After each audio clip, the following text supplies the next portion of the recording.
Hi guys, big boss హౌస్లో 7 ఏళ్ల ప్రేమను గుర్తు చేసుకుంటూ రతిక అయితే రాహుల్ కోసం పేరును ప్రస్తావిస్తూ తనతో ఉన్న ఎమోషన్ని బయటపెడుతూ కనిపిస్తుంది.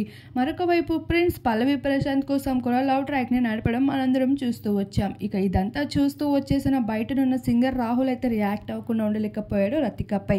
6 ఏళ్ల తర్వాత పర్సనల్ ఫోన్లో ఉన్న ఫొటోస్ ఒక్కసారిగా ఇంటర్నెట్లో సడన్గా ఎలా వైరల్గా మారాయి.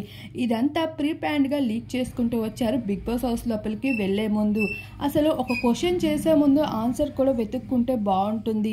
నేను ఎవరి లైఫ్స్ని స్పాయిల్ చేయాలనుకోవడం లేదు. అక్కడ అబ్బాయి ఉన్నా అమ్మాయి ఉన్నా వాళ్ళ ఓన్ వేలో సక్సెస్ అవ్వడానికి అన్ని ప్రయత్నాలు చేస్తారు. ఎదుటి వాళ్ళ సక్సెస్ని ఫేమ్ని, ఎదుటి వాళ్ళ సక్సెస్ని నేమ్ని వాడుకుంటూ కూడా ఫేమస్ అవ్వడానికి ప్రయత్నిస్తారు. ఇటువంటివన్నీ చేసేటప్పుడు వాళ్ళకి కూడా ఒక ఫ్యామిలీ అంటూ ఉంటుందని ఆలోచించండి. ప్రతి ఒక్కరికి పాస్ట్ అనేది ఉంటుంది, కానీ ఆ పాస్ట్ కోసం తెలియకుండా ఎవరిని కూడా జడ్జ్ చేయొద్దు. వేరొకరు వాళ్ళ పిచ్చి మాటలు నమ్మి అంటూ రాహుల్ అయితే ఘాటుగానే స్పందిస్తూ రతిక కోసం వస్తున్న ట్రోలింగ్స్ పై అయితే రియాక్ట్ అవ్వకుండా ఉండలేకపోయారు. రతిక పూర్తిగా కన్నింగ్ అంటూ కూడా తెలియజేసుకుంటూ వచ్చేసారు. ఫుల్ ఫైర్ లో కనిపిస్తున్న రాహుల్ ని బిగ్ బాస్ యాజమాన్యం అయితే భారీ అమౌంట్ కి టెంప్ట్ చేసి హౌస్ లోపలికి రప్పించి రతికకి పెద్ద ట్విస్ట్ ఇవ్వాలనుకుంటున్నట్లు పలు వార్తలు సైతం లీక్ అవుతూ వచ్చేస్తున్నాయి.